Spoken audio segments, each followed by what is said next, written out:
Imagine a morning so bright, the sun seems to double in size. Suddenly, the sky splits in two.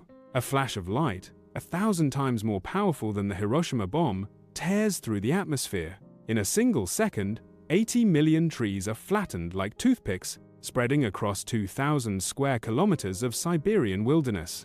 But when the dust finally settles, there is no crater, no giant hole in the earth, nothing but a scorched, silent forest, and a mystery that would baffle humanity for over a century.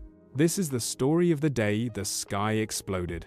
An event so violent, it literally shook the entire planet, yet left behind a ghost where the evidence should have been.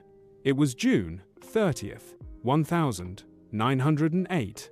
In the remote Tunguska region of Russia, local nomads were thrown into the air by a shockwave that felt like the end of the world. Windows shattered hundreds of miles away. People in London, thousands of kilometers to the west, noticed the night sky glowing so brightly they could read the newspaper at midnight.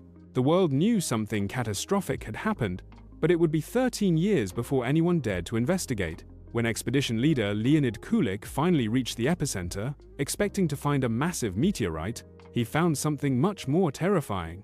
A forest of telegraph poles, trees still standing, but completely stripped of their branches and bark, radiating outward from a center that was eerily empty. But here is where the story takes a turn that science still struggles to explain. If a massive object hits the Earth with that much force, it leaves a scar. But at Tunguska, the ground was unbroken. This led to decades of wild theories. Was it a miniature black hole passing through the Earth? A chunk of antimatter?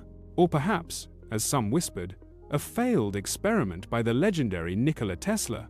Every year that passed without an answer only deepened the dread. What if the thing that destroyed Tunguska wasn't a rock, but something far more unpredictable? The answer, discovered decades later, is perhaps the most chilling possibility of all. Scientists now believe it was an airburst, a massive space rock that didn't hit the ground, but exploded 5 to 10 kilometers in the air due to the intense pressure of our own atmosphere.